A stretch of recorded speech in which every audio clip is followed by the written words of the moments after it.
Salut à toutes. Aujourd'hui, on va parler d'un de mes films préférés, Bird Mr. Nobody. Mr. Nobody est un film de Jaco van Dormael, sorti en 2009.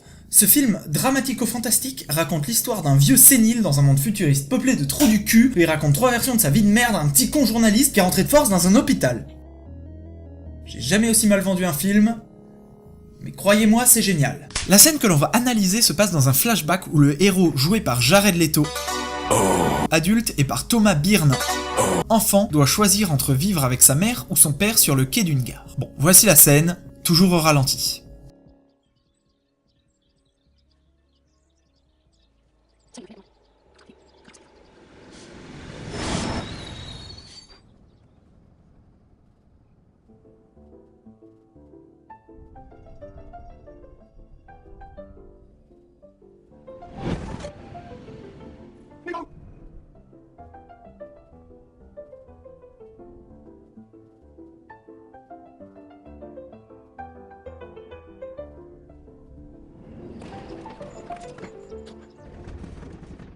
C'est parti, suranalysons. D'abord, mise en place du choix. On installe la scène avec un plan américain. Trop marrant! Ensuite, on le voit lui, qui doute, suivi de son père, puis sa mère. Cette scène est très intéressante car les deux possibilités seront envisagées et le doute du garçon se ressent même dans la mise en scène. C'est trop de fois le mot scène. Ensuite, on a sa mère qui tente de le convaincre, mais on remarque que cela n'a aucun effet car il doute toujours autant qu'au début, les deux plans de questionnement étant identiques. Encore des plans larges, aucune parole, et lorsque sa mère s'en va et qu'elle crie « Connasse ?» la musique se lance et l'on arrive à un moment important dans son choix. Depuis le début, on voit plus la mère, c'est la seule qui parle, et dans les deux choix, il part quand même après le train. Est-ce pour souligner que le choix le plus judicieux est celui de la mère? Probablement. Mais comme chaque vie se conclut par des déceptions, le choix le plus judicieux aurait quand même été de courir non pas après le train, mais devant.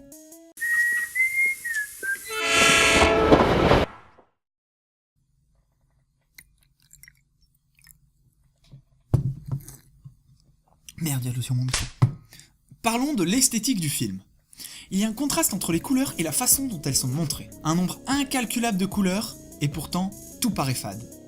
On le remarque surtout au niveau de la peau et des visages, comme si le film se faisait passer pour ce qu'il n'est pas, une petite comédie romantique et trop mignonne.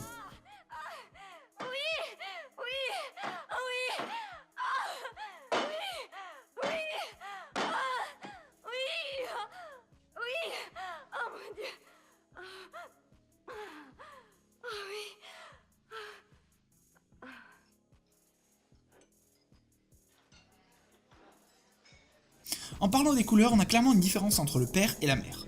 Tout est coloré chez la mère, le train, les vêtements, les yeux, les cheveux, alors que chez le père, tout est gris. En prévision de l'avenir qui attend le petit dans les deux cas qui s'offrent à lui.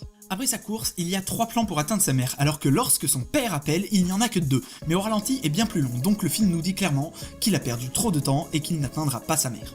Ensuite, il perd sa godasse, et même s'il y a un plan ressemblant fortement à un autre, on sait que cette fois, il ne pourra pas, il a perdu trop de temps. Ensuite, le train s'en va dans le flou, et il est dégoûté. Dans les deux cas, la musique s'en va dès qu'il rejoint l'un des deux pour le ramener dans la réalité, et cela rend la chose plus dure, car on sait que dans tous les cas, il vient de perdre gros. Mais quel genre d'enculé fait subir ça à un gamin, mais putain.